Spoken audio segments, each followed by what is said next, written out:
At 3:14 a.m., my garage was engulfed in flames. By the time I stumbled outside in bare feet, smoke burning my lungs and sweat freezing on my back, everything I'd built for 15 years was already collapsing.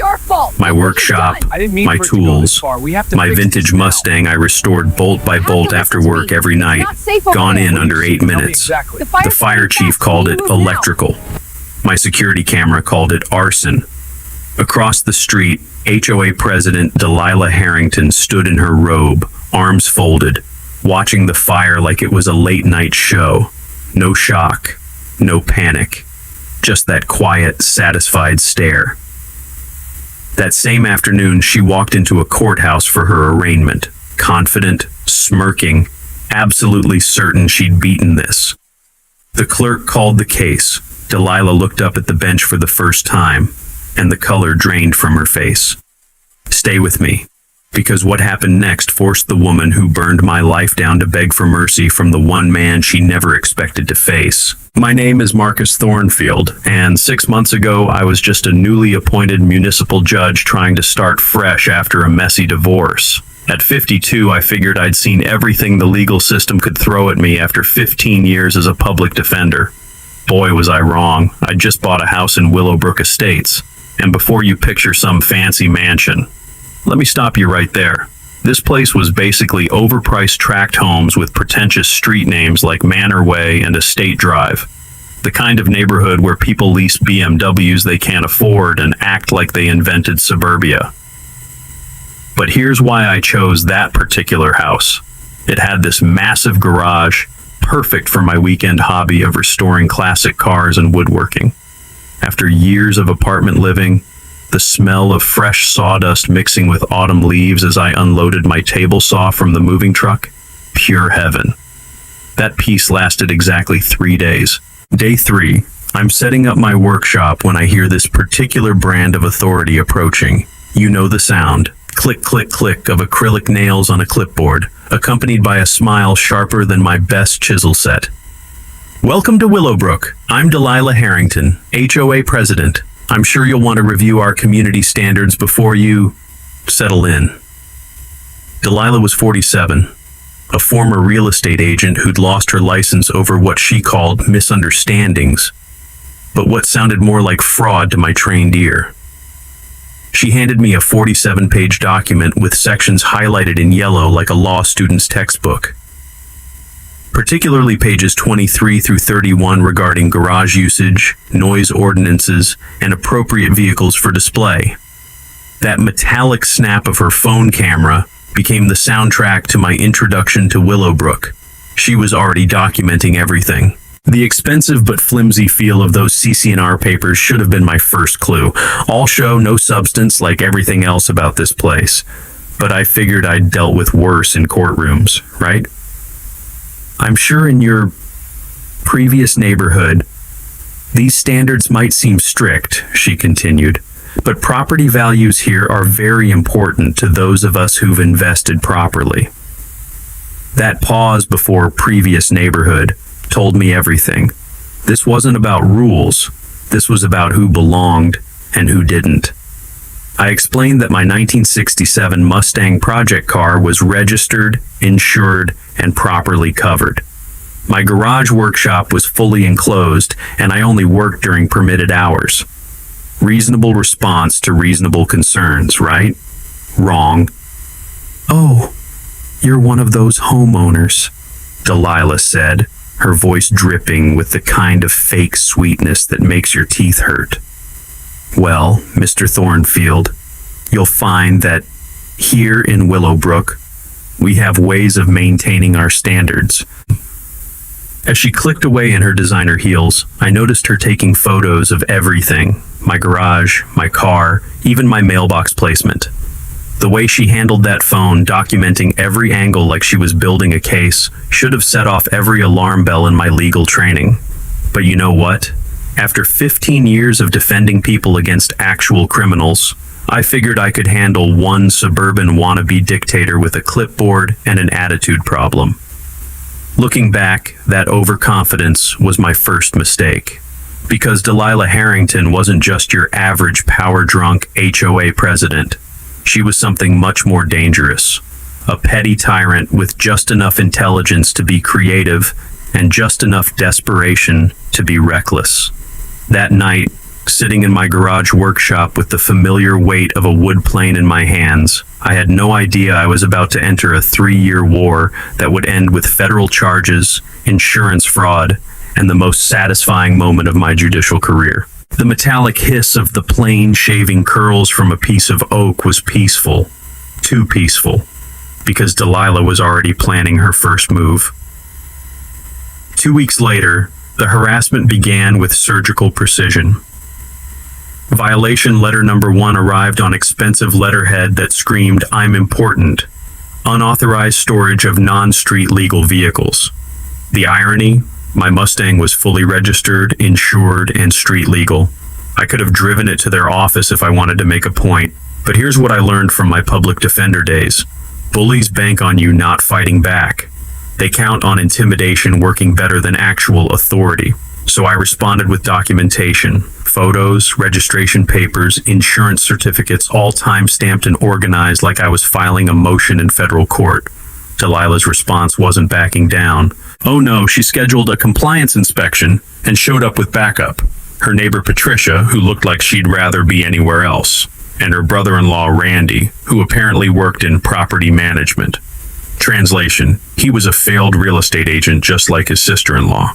The smell hit you first. Delilah's cheap perfume mixing with Randy's cologne created this assault on your senses that somehow perfectly matched their personalities, like someone had bottled entitlement and desperation in equal parts. They nitpicked everything. The color of my mailbox, it was black. CCNRs said dark colors acceptable. My lawn height, 2.8 inches when they claimed maximum was 2.5. Even the brand of my doormat was apparently non-standard materials. I'm standing there watching Randy scratch violations onto his clipboard while Patricia nervously cleared her throat every time she clearly disagreed but wouldn't speak up. The guy was literally measuring grass with a ruler. Now, here's something every homeowner should know. Most HOA harassment relies on you not understanding your rights. These people were banking on intimidation, not actual authority. I started photographing everything with metadata timestamps and keeping detailed logs. Documentation beats desperation every single time. But they were particularly interested in my garage workshop setup. Kept asking about fire safety compliance and electrical modifications like they were building inspectors instead of wannabe suburban dictators. 2 weeks later, violation letter number 2. Unauthorized structural modifications to the garage. They claimed my workbench and tool storage violated building codes. Here's where my legal training kicked in. I spent a weekend at City Hall pulling permits and building records. Turned out the house's previous owner, a contractor, had properly permitted all garage improvements 5 years ago. The feeling of those old blueprint papers between my fingers, official city stamps and inspector signatures, was like holding ammunition. My response letter didn't just refute their claims. It included copies of all permits, building inspector sign-offs, and a friendly paragraph pointing out that filing false building code violations is a misdemeanor in our state. Delilah's response came within 24 hours instead of her usual 2-week power play delay. The typing was sloppy, clearly rushed. I'd rattled her, but instead of backing down, she doubled down. The board will be conducting more frequent compliance reviews given your confrontational attitude toward community standards. That word, confrontational. Because asking for basic fairness was confrontational. Because expecting them to follow their own rules was confrontational. That night, sitting in my garage workshop, the familiar weight of my tools felt different. The sound of metal on wood as I sharpened my chisels wasn't just preparation for weekend projects anymore. I was preparing for war. And Delilah? She was about to learn that terrorizing a public defender turned judge was like bringing a clipboard to a federal court hearing. The scratch of her pen on violation notices was about to become evidence in a criminal case. But I didn't know that yet. All I knew was that this woman had made my peaceful retirement home into a battlefield, and I was done playing defense. The next morning, I found her measuring my driveway with a tape measure, taking notes like she was planning something that required precise measurements. When I asked what she was doing, she claimed she was investigating potential encroachment on common areas. The careful way she documented every inch of my property, the focus on my garage's proximity to the property line, the way she kept glancing at the main electrical panel, it all suggested she wasn't planning another lawsuit. She was planning something that required intimate knowledge of my property layout, something physical, something permanent, something that would require knowing exactly where my garage sat in relation to everything else. The metallic snap of her measuring tape retracting echoed in my driveway like a countdown timer. But a countdown to what? Months 3 and 4 was when Delilah stopped pretending this was about community standards. Her new tactic? Filing noise complaints with the city about my weekend woodworking. She claimed I was violating noise ordinances, even though I only worked from 10 a.m. to 4 p.m. on Saturdays, the exact same hours when leaf blowers, lawnmowers, and pool parties happened throughout the neighborhood with zero complaints. Officer Rodriguez showed up looking apologetic. "Look, Judge, Mr. Thornfield, I have to respond to complaints, but..." He gestured at my clearly compliant setup, the posted hours, his sound meter reading well below ordinance limits. "Between you and me," Rodriguez said quietly, "repeated false noise complaints can result in fines for the complainant. Just saying, if someone were to document a pattern of harassment..."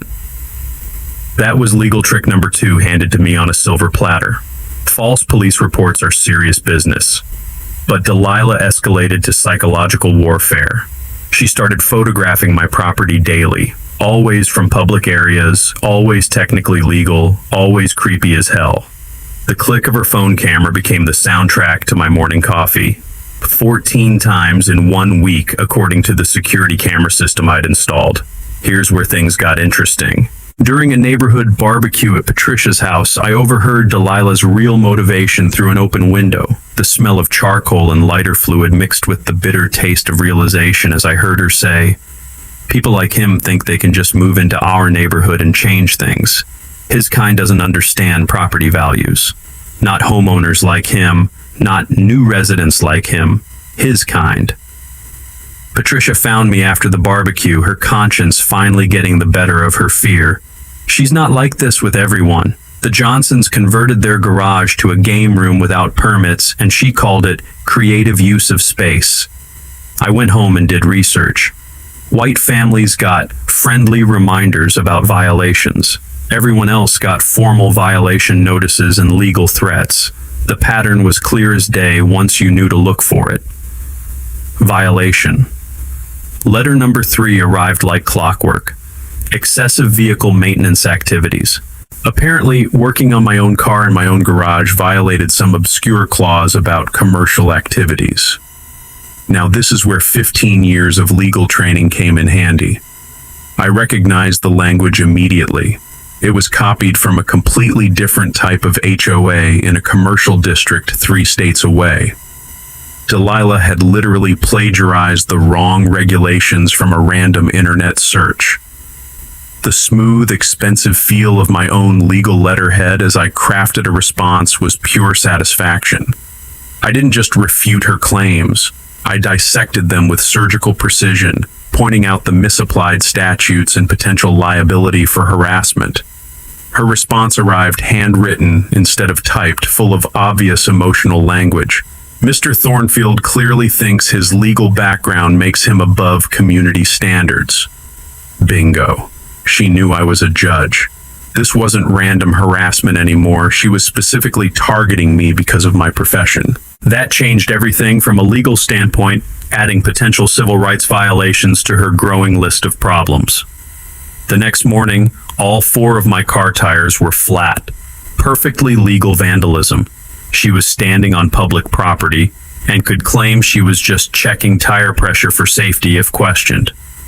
But that afternoon, I found her measuring my driveway with a tape measure again, taking detailed notes. When confronted, she claimed she was investigating potential encroachment on common areas. The measuring tape was set up for something bigger. The careful way she documented every inch of my property, focusing on the garage's proximity to the property line and the main electrical panel, suggested she needed precise knowledge of boundaries for whatever she was planning. That night, reviewing security footage, I noticed something that made my blood run cold. During her measuring session, Delilah had spent significant time focused on two things: the garage's distance from the property line and the location of my main electrical panel. She wasn't planning another lawsuit. She was planning something physical, something that required knowing exactly where my most valuable possessions were located and how to access the electrical systems that powered them. The hiss of air escaping from my tires that morning wasn't just vandalism, it was reconnaissance. She was testing my response time, my security measures, my willingness to escalate to law enforcement. And I was about to give her more escalation than she bargained for. Because the next phase of her harassment campaign was going to involve actual federal crimes, and I was going to document every single second of it. The click of my phone as I started a voice memo outlining my suspicions wasn't just preparation, it was the beginning of her downfall. Months 5 and 6 was when Delilah made her biggest mistake. She tried to out-lawyer a lawyer. Her latest letter arrived via certified mail, copied to an attorney. Notice of intent to seek injunctive relief against my ongoing violations of community standards. Big words, fancy letterhead, legal-sounding threats that would intimidate most homeowners. But here's legal trick number 3. I recognized the attorney's name, Randy Morrison, Esquire. Her brother-in-law, who'd apparently passed the bar on his 3rd try and specialized in property disputes, which was code for small claims court and tenant evictions. Instead of hiring a lawyer, I represented myself and filed a counterclaim for harassment, intentional infliction of emotional distress, and violation of my civil rights under the Fair Housing Act. Sometimes the best defense is a federal offense.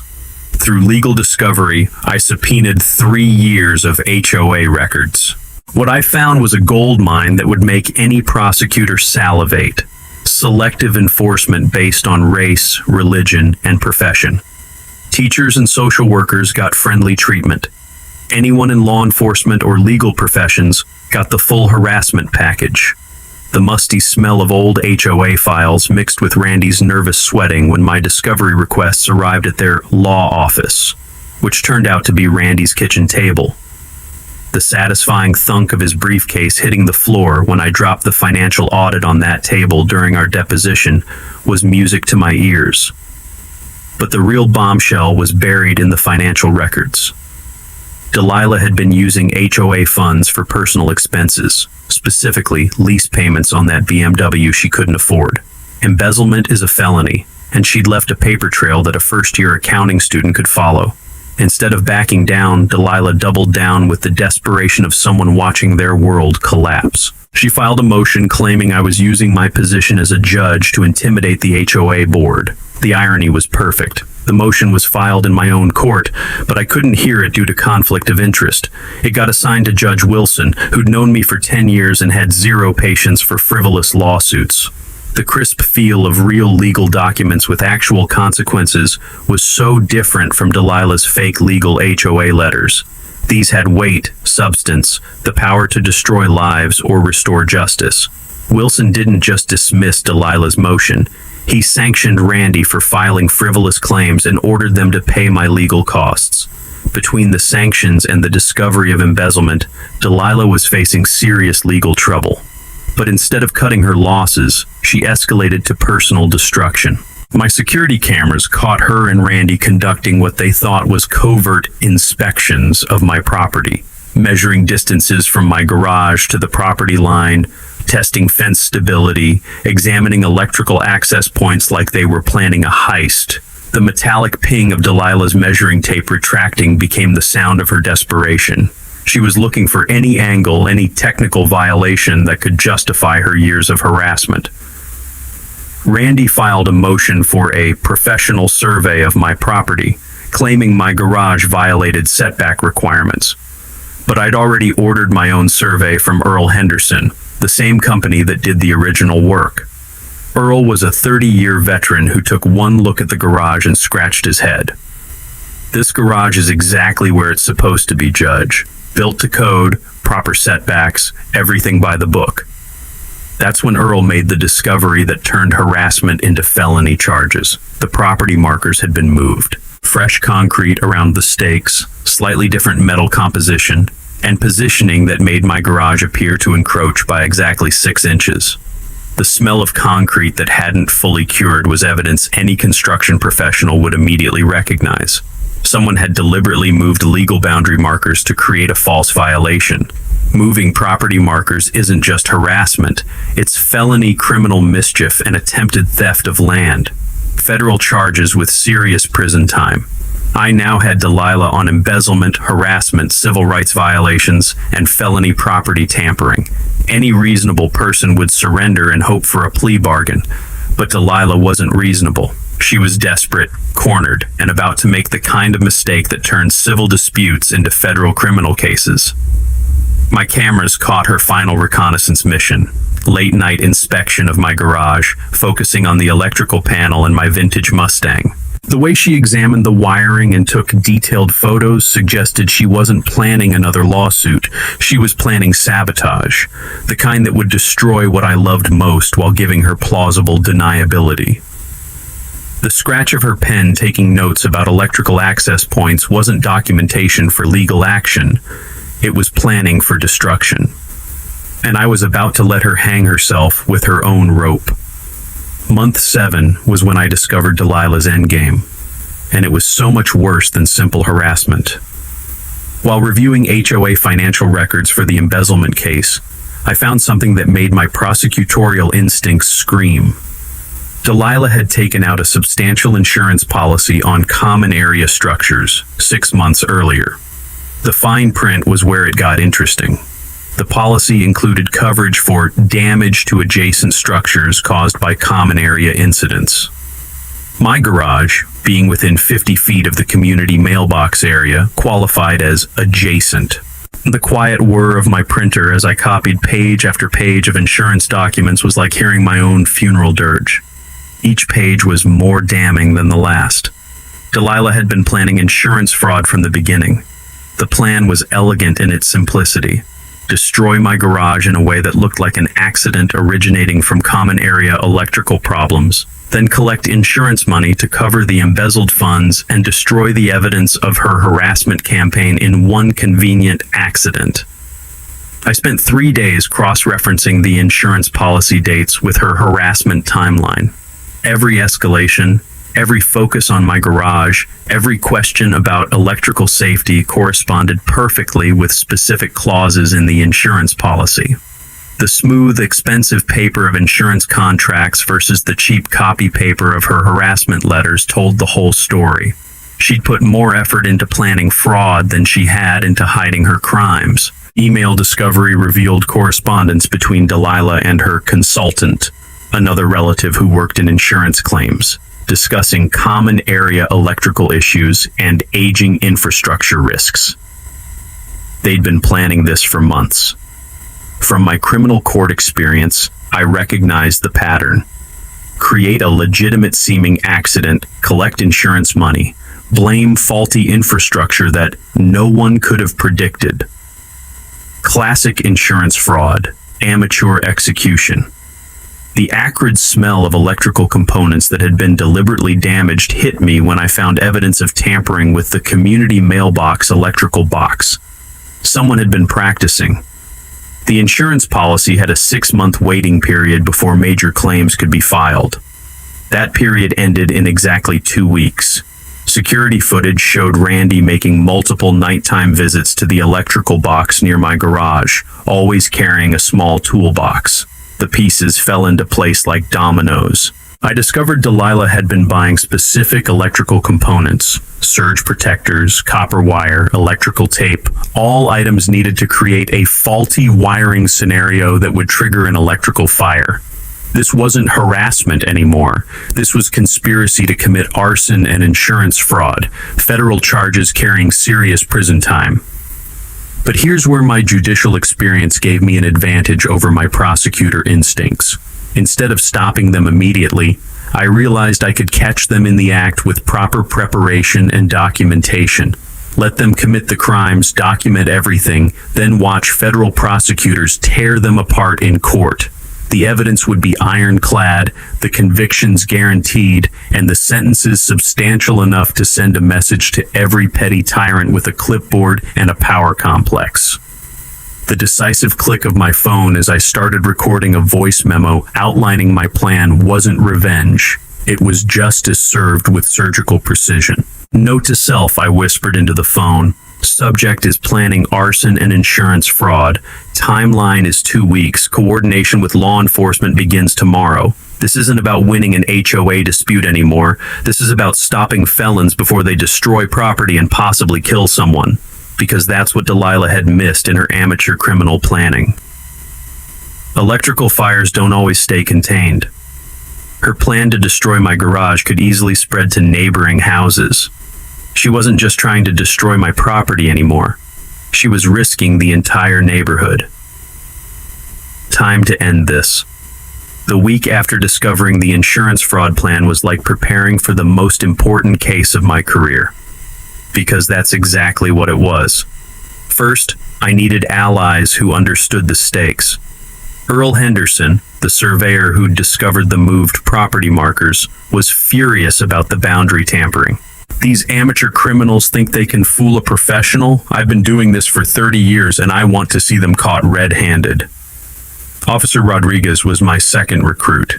He'd been tracking Delilah's false noise complaints and was eager to nail someone for filing false police reports. I've been waiting for a chance to tag someone for 911 abuse. This woman's been wasting city resources for months. Patricia, the remaining HOA board member, finally grew a spine after seeing the insurance policy. I never signed up to be part of insurance fraud. What she's planning could burn down half the neighborhood. The technical preparation was like setting up a movie production, except the cameras were hidden and the stakes were federal prison time. I installed additional security cameras with night vision and audio recording. The setup looked like normal home security, but created complete surveillance coverage of my garage and all electrical access points. The quiet whir of drill bits as Earl and I installed hidden cameras in weatherproof housings was therapeutic. Each camera position was strategically chosen to capture every angle of the garage, the electrical panel, and the community mailbox area where Randy had been practicing his electrical tampering. For the legal trap, I filed a motion to dismiss all HOA claims against me, citing evidence of harassment and fraud. This put Delilah on a timeline. She needed to act before the legal case exposed everything and brought federal investigators into the picture. Here's something most people don't know about professional arsonists. They create electrical fires by overloading specific circuits to generate heat buildup in wall spaces, then remove the evidence before fire investigators arrive. The process takes about 45 minutes from setup to flashpoint, giving them time to establish alibis while the evidence literally burns up. The bait was perfect in its simplicity. I made a show of planning a weekend camping trip, loading my truck with gear and telling neighbors I'd be gone for 3 days. The perfect opportunity for Delilah to act without witnesses or immediate discovery. But the smell of gasoline and motor oil as I moved my vintage Mustang to Earl's secure garage was bittersweet. No point letting a classic car burn while catching criminals, but having to hide my most prized possession in my own neighborhood felt like surrendering territory to terrorists. Officer Rodriguez provided me with direct communication to the fire department and criminal investigation unit. Soon as you see them tampering with electrical systems, you call this number. We'll have units staged 2 blocks away, response time under 90 seconds. The weight of high-end recording equipment Earl borrowed from his security-conscious contractor friends felt like holding justice in my hands.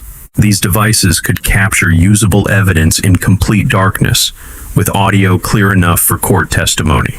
We created a mock scenario of exactly what Delilah was planning, testing where she'd need to access electrical systems, how long installation would take, what evidence she'd try to remove afterward. Every detail mapped and prepared for. Patricia, growing more horrified by her discoveries, reached out anonymously to the insurance company to report suspicious policy behavior by the HOA president.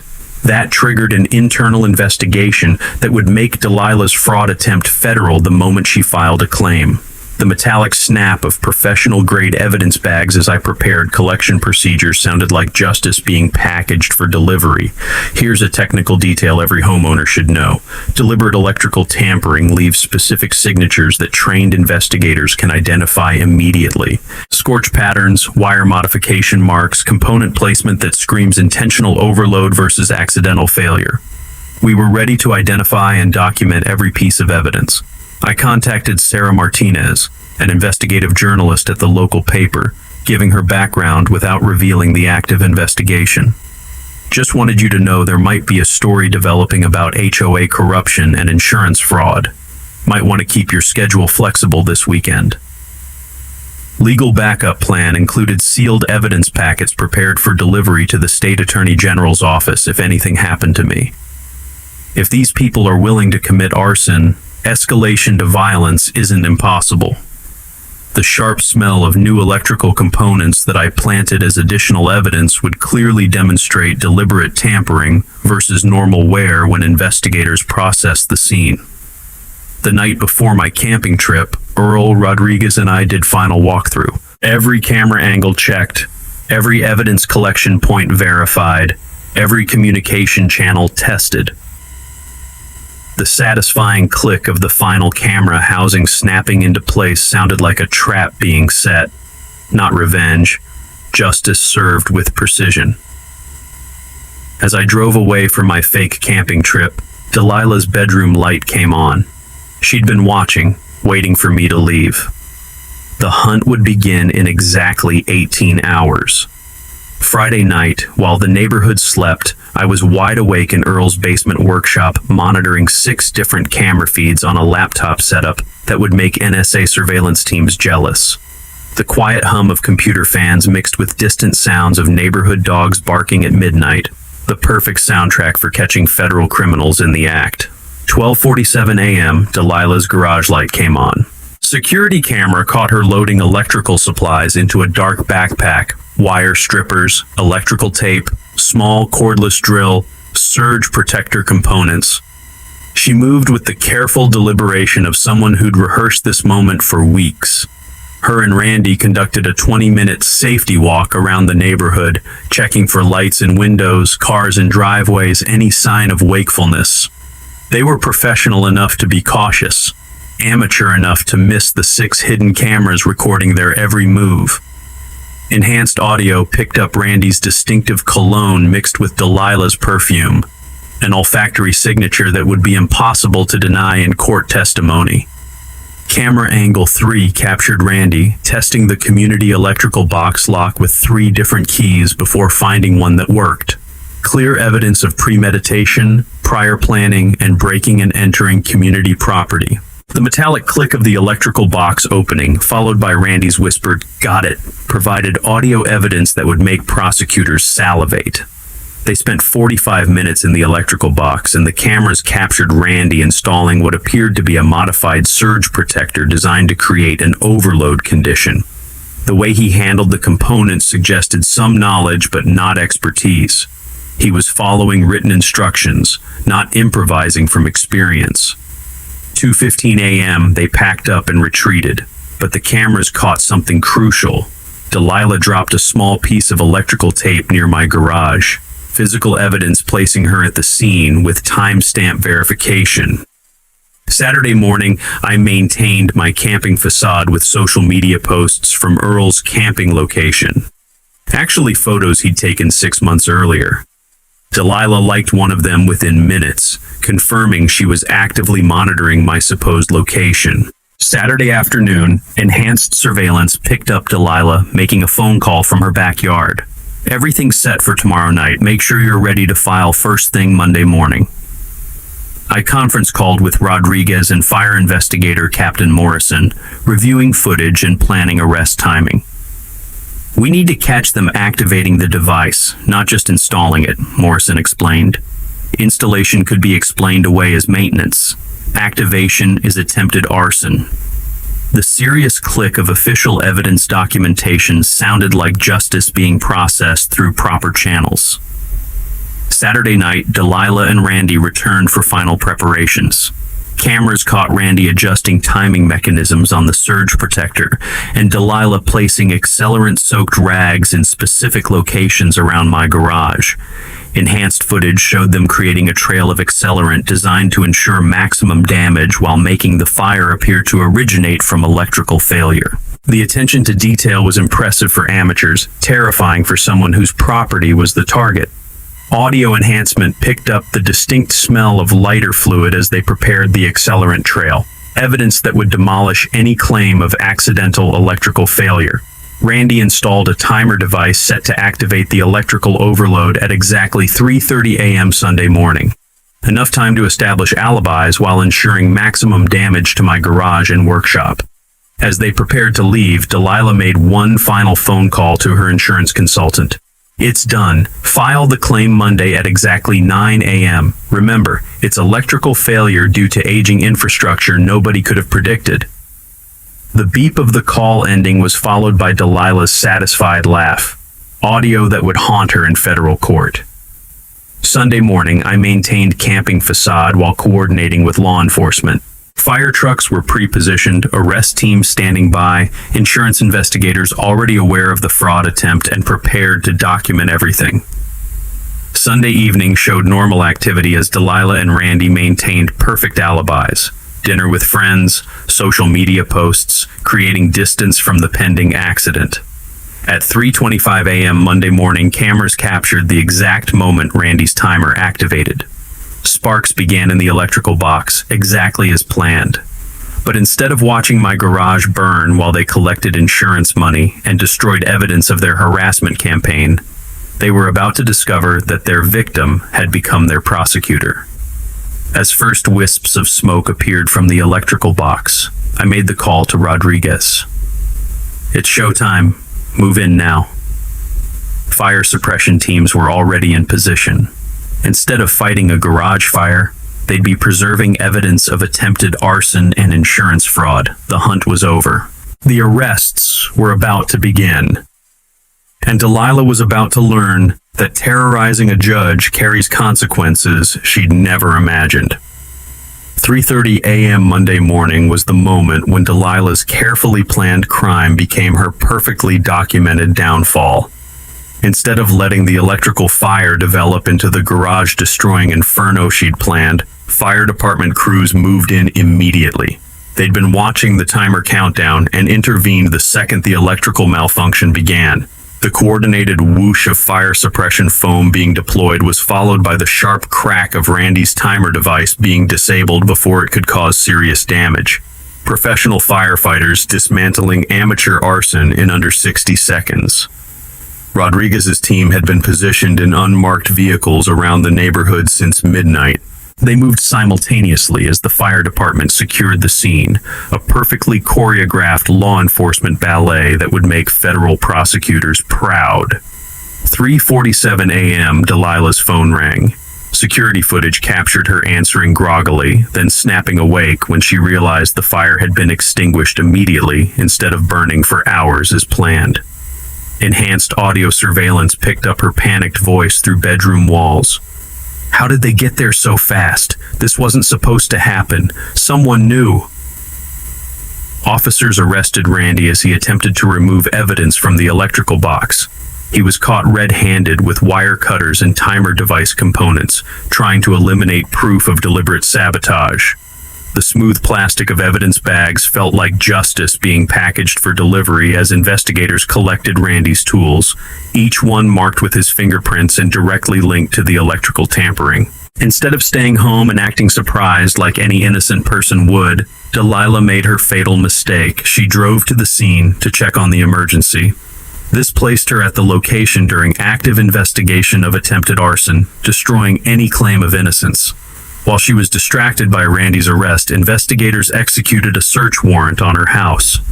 They found insurance consultant instructions, accelerant purchase receipts, timing plans, and electrical component shopping lists. The metallic slam of Delilah's car door echoed through the morning air as she realized she'd driven directly into a federal criminal investigation where she was the primary suspect. Fire investigators documented every piece of evidence: modified electrical components, accelerant trails, Randy's timer device, placement of fire accelerating materials. The chain of evidence was prosecutorial perfection. Investigators noted the distinctive smell of lighter fluid and electrical burning, creating olfactory evidence that matched surveillance audio recordings and Randy's confession about accelerant placement. Realizing he was facing federal arson charges, Randy immediately attempted to flip on Delilah. This was all her idea. She said it was just insurance money. Nobody would get hurt. I was just following orders. I arrived at the scene, officially returning from my camping trip, just as Delilah was being read her rights. The moment she realized the new municipal judge reviewing her case was her intended victim was captured on multiple body cameras. The sharp intake of breath as recognition dawned on her face, followed by her whispered, "Oh shit," was captured with crystal clarity by officer body cameras. The insurance company's fraud investigator arrived with federal agents. Insurance fraud across state lines triggered federal jurisdiction, elevating misdemeanor harassment to federal felony charges carrying serious prison time. Investigators showed Delilah surveillance footage of her and Randy installing electrical devices, preparing accelerant trails, and coordinating timing with insurance claims. Her face went white as she realized every criminal moment had been recorded in high definition. The weight of federal handcuffs being applied to Delilah's wrists was much heavier than local police restraints, symbolizing the serious federal charges she was facing for conspiracy to commit arson, insurance fraud, mail fraud, and civil rights violations. Sarah Martinez, the investigative journalist, arrived with media response to emergency services. She recognized me immediately and understood this was the corruption story I'd hinted about weeks earlier. Patricia arrived and immediately provided additional evidence: embezzlement records, harassment documentation, insurance policy details, and board meeting minutes showing Delilah's increasingly desperate behavior over the past 6 months. The rapid click of media photographers documenting Delilah's arrest created images that would become the visual representation of HOA corruption and federal overreach consequences. By 6 a.m., Delilah and Randy were facing federal charges: conspiracy to commit arson, insurance fraud, mail fraud for violations sent via postal service, and civil rights violations under federal housing discrimination laws. Between surveillance footage, physical evidence, financial records, witness statements, and Randy's confession, prosecutors called it a slam dunk case with guaranteed convictions and substantial prison time. The smell of my morning coffee mixed with a lingering scent of fire suppressant from my garage created an aroma of justice served with relief. As the sun rose over Willowbrook Estates, crime scene tapes surrounded the community mailbox area where Delilah had planned to destroy my life and collect insurance money. In 6 hours, I'd be sitting in my courtroom and Delilah would discover that karma sometimes wears judicial robes and sits behind a federal bench. The hunt was over. Justice was about to be served. Monday, 2 p.m., initial arraignment hearing in my own courtroom. I sat behind the judge's bench in official robes, reviewing the afternoon docket with the same professional composure I'd maintained for 15 years. Case number 247. People versus Delilah Harrington and Randolph Morrison. Conspiracy to commit arson, insurance fraud, mail fraud, civil rights violations. The authoritative bang of my gavel calling the afternoon session to order echoed through the courtroom. Court is now in session, the Honorable Judge Marcus Thornfield presiding. Delilah entered in shackles and orange jumpsuit flanked by federal marshals. Her eyes swept the courtroom out of habit, then landed on the judge's bench where I sat in official robes. The exact moment of recognition was captured by court cameras. Her face cycling through confusion, recognition, horror, and the dawning realization that she was facing the very person she'd tried to destroy. The smooth weight of the gavel in my hand helped maintain perfect judicial composure while watching my former tormentor's world collapse in real time.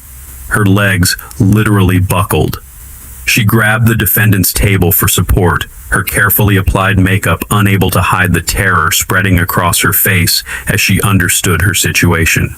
The sharp gasp that echoed through the courtroom came from spectators, including media representatives, witnessing the moment when petty suburban tyranny met federal justice.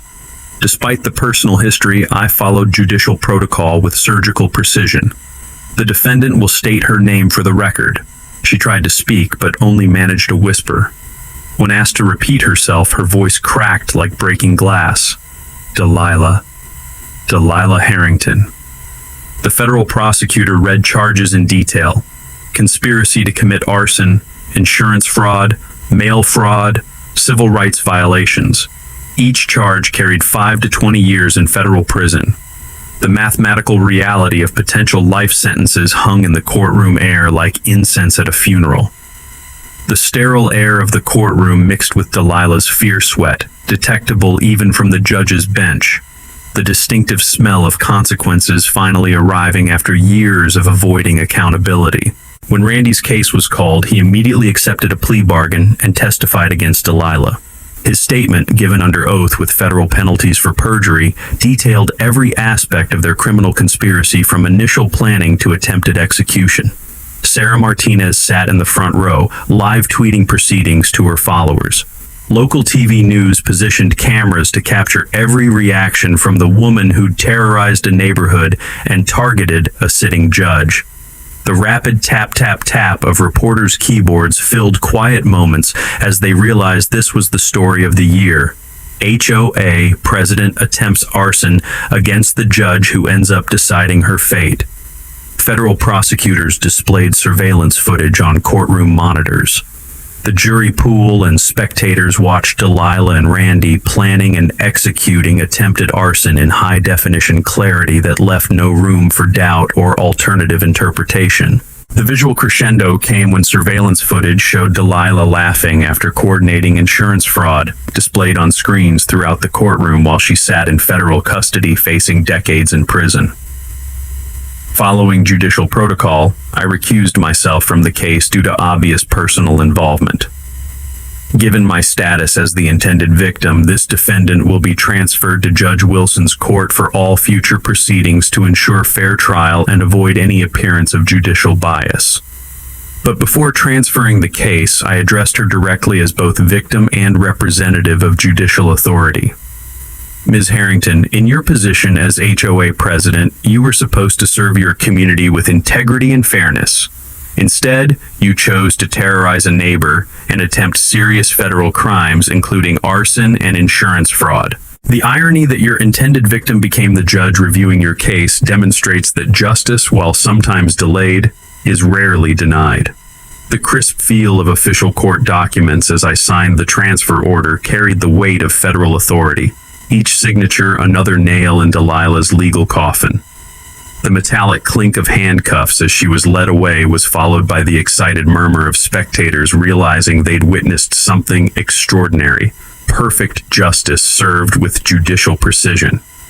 Within an hour, video of Delilah's recognition moment was viral on social media.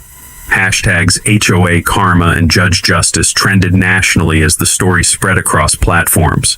Neighbors who'd witnessed years of harassment filled the courtroom's public gallery.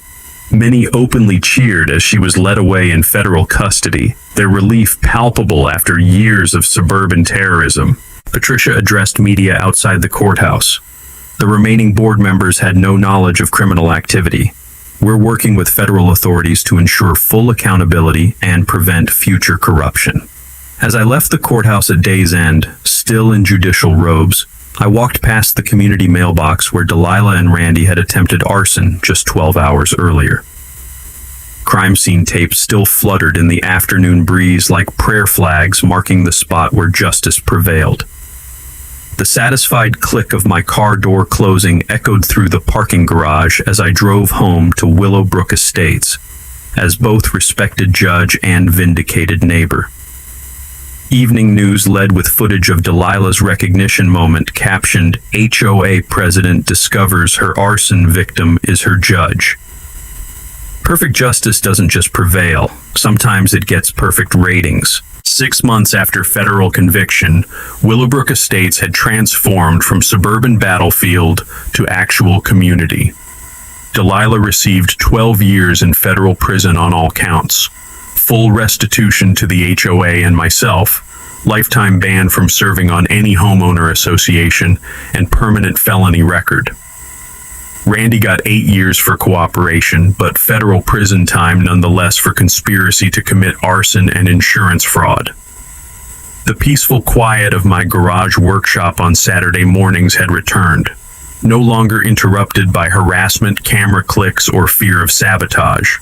Just the satisfying sound of wood being shaped and metal being restored by someone who'd fought for the right to pursue happiness in his own home. Patricia won election as HOA president with zero opposition.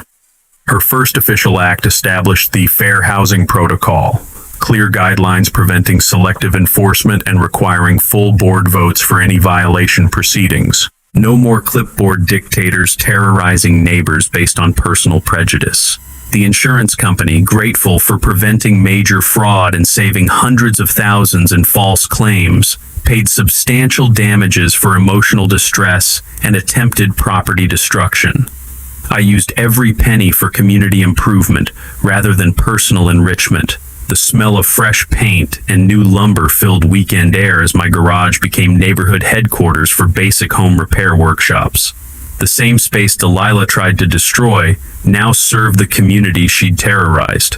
I established the Neighborhood Justice Fund using insurance settlement money, a scholarship program providing legal consultation and representation for low-income residents facing HOA harassment or landlord discrimination.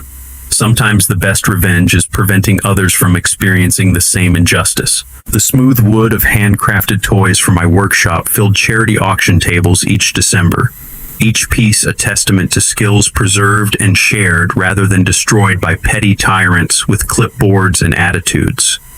Sarah's investigative series on HOA corruption won a state journalism award. Her coverage sparked legislative hearings on HOA accountability, insurance fraud prevention, and civil rights protection in residential communities. Sometimes individual justice creates systemic change. Earl's surveying business exploded after his role in catching property fraud became public knowledge. Turns out there's serious demand for professionals who can spot boundary manipulation and document evidence for criminal prosecution. Catching criminals pays better than measuring driveways, he laughed. Patricia grew from timid board member to state advocate for HOA reform, testifying before legislators about preventing power abuse in community associations. Sometimes courage is contagious when good people see justice prevail. The laughter of neighborhood children echoed through my driveway during weekend woodworking lessons, proving that garages can be community assets when managed with respect rather than weapons when controlled by suburban dictators. Officer Rodriguez earned commendation and promotion to a specialized unit investigating housing discrimination and domestic terrorism. His documentation of Delilah's harassment pattern became training material for other departments dealing with civil rights violations.